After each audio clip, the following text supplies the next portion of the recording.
In the opening scene, a little girl named Anne is in her room with the door locked. Suddenly, her mother knocks on the door and wants to be let in. Anne ignores her and leaves the door locked.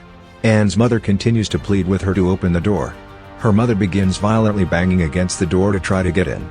Finally, we see Anne's mother is banging her head against the door, clearly possessed by something. Years later, an adult Anne has become a nun who is currently on assignment, assisting at St. Michael the Archangel School of Exorcism in Boston.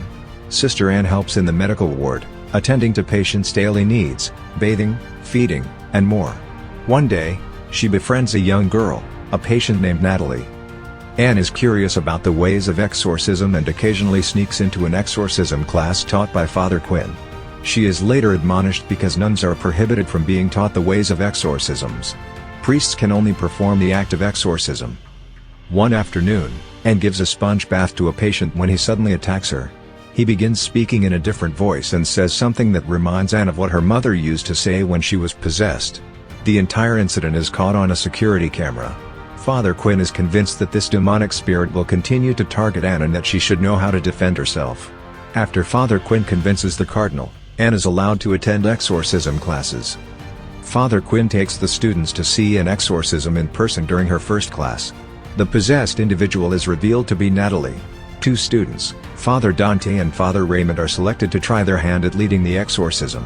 When it goes awry, Father Quinn tries to exorcise the demon from Natalie, but she gets the upper hand, and eventually runs into the room and can appeal to Natalie, and the demonic spirit leaves.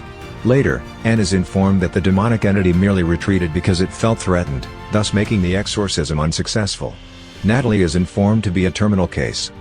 As Anne continues to be plagued by the same demonic spirit, she looks into records of individuals that were considered terminal cases. With Father Dandy's help, Anne can access the hidden records of those patients, only finding one woman who could survive. Still, her face is heavily scarred as a result of the exorcism. All the other patients died. If you are enjoying this video, please like and subscribe to get more of this. Father Dante later reveals to Anne that he believes his pregnant sister is being possessed and wants Anne to lead an unauthorized exorcism. Since she had some success with Natalie, Anne decided to help. After an intense session, Anne can release the demon's hold on Dandy's sister. In a private moment afterward, Anne tells Dante that she became pregnant with a little girl before she became a nun. Instead of choosing to raise her daughter, Anne gave her up for adoption right after the baby was born. Anne is called into a meeting with Father Quinn and the cardinal the next day. They reveal to Anne that shortly after their session with Father Dandy's sister, she committed suicide. As a result, Anne chooses to return to her monastery, St. Mary's.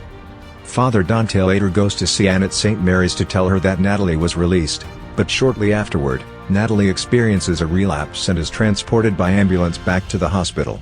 But, when the ambulance arrived, the doors were open to reveal that Natalie had killed everyone inside the vehicle.